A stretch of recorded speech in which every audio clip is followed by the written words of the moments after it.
Hey, today I'm going to try to teach you a little bit about flounder fishing, southeast North Carolina, South Carolina, saltwater flounder fishing.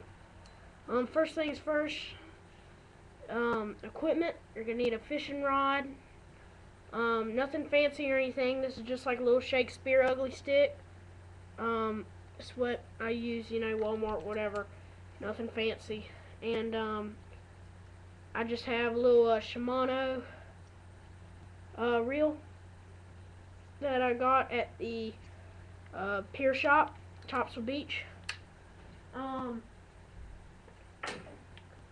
You want to use, I like mono, and I'm just using like a green as color, mono. I'd say for inshore flounder, about 8 pounds to 12 pounds. I use 10 pounds, which usually works very well. It gets them in, but it's not too thick.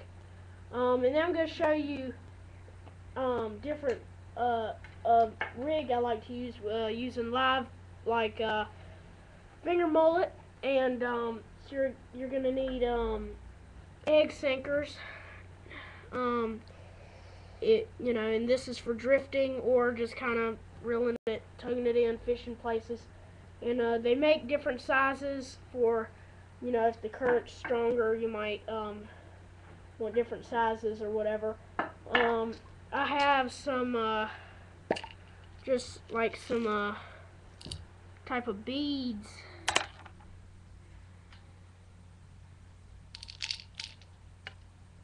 And these are just like little beads that you would use for to separate your egg sinker.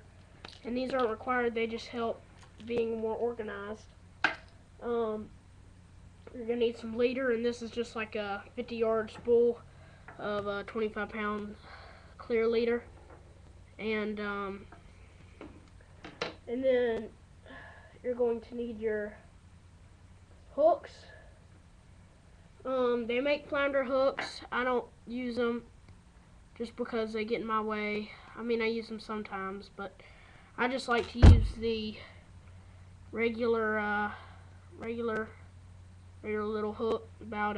It's about the same size, but it doesn't have the little curl around thing. And then you're going to need the little barrel swivels. And I have two different sizes. One's just a little bit bigger. Doesn't matter as long as it'll stay durable. So to make this rig, you start out with a good amount of leader. And you cut that leader off. You can always cut off leader, so it's good to start out with a good amount, because you can always cut it off, but you can't add once you've started.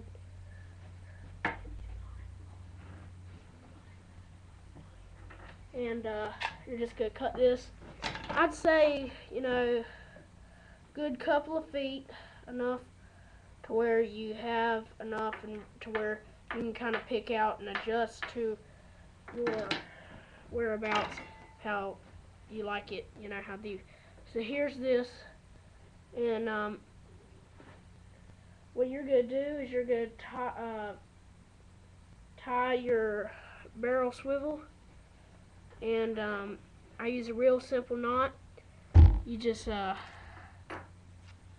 here's your barrel swivel, and I just take it, and any fishing knot will do as long as it'll sit there. What I do is I twist it, stick it back through the little hole, and pull tight, and this will make a very reliable tight knot. And then you cut off the excess line.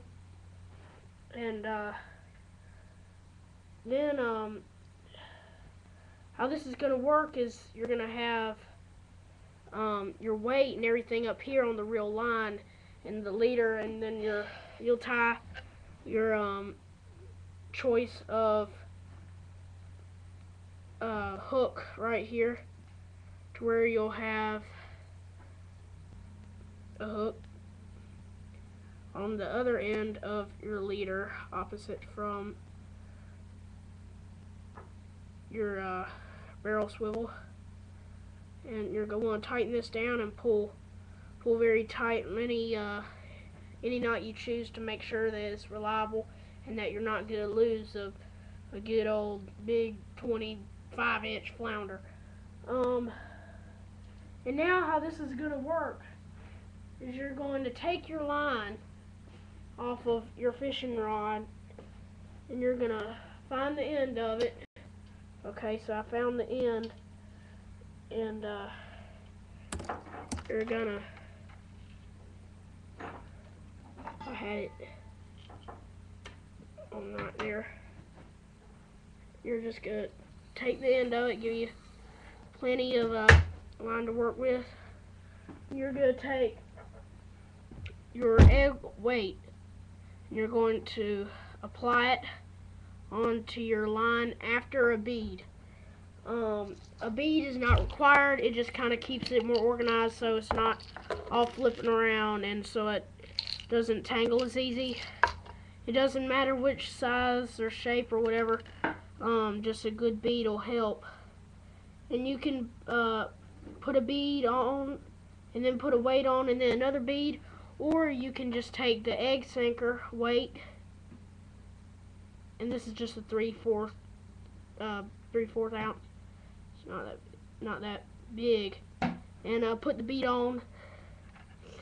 And then you're going to tie this line on to your swivel, your barrel swivel, and that'll give you a good rig for floundering. And what this is going to do is when the flounder are laying on the bottom, this weight's gonna come across here, and your bait's gonna be floating up here.